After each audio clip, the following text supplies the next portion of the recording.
전남 동부권에서 전해드립니다. 순천시가 최근 수십억 원을 들여 쓰레기 매립장의 용량을 늘리는 옹벽 증설 공사를 했습니다. 주민들의 반발로 폐기물 처리 시설 추가 건립이 답보 상태에 놓이자 임시 처방을 한 셈인데요.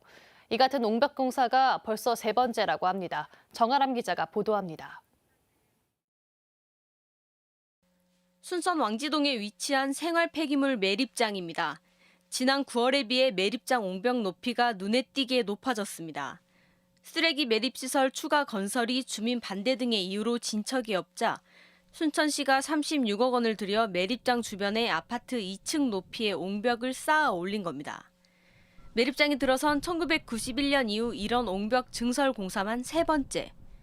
순천시는 앞으로 5년 정도 쓸 수 있다는 계산이지만 해마다 불어나는 쓰레기 양을 감안하면 장담할 수 없습니다.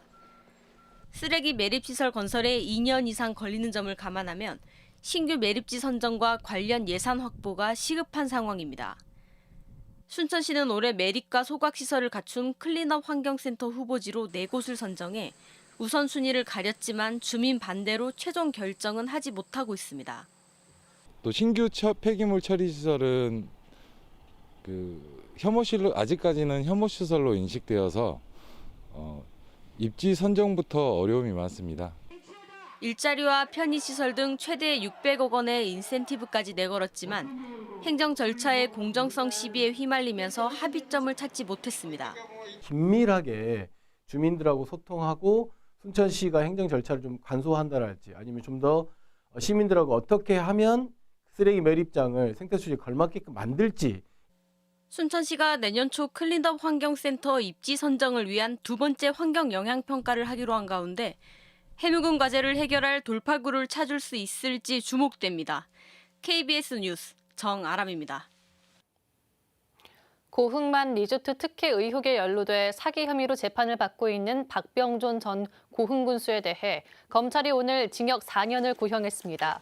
박 전 군수는 지난 2015년부터 추진된 고흥만 리조트 건립 과정에서 공원 계획 부지를 헐값에 매입한 뒤 건설사에 넘겨 특혜를 제공한 혐의 등으로 기소됐습니다. 박 전 군수에 대한 1심 선고는 내년 1월 17일 광주지법 순천지원에서 열릴 예정입니다. 전라남도가 오늘 오후 서울 국회 도서관에서 개최될 예정이었던 국립의과대학 설립 토론회를 잠정 연기했습니다. 전라남도는 전국적인 코로나19 확산세를 고려해 이같이 결정했다고 밝혔습니다.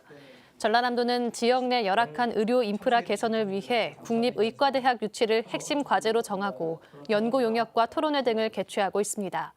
지금까지 순천에서 전해드렸습니다.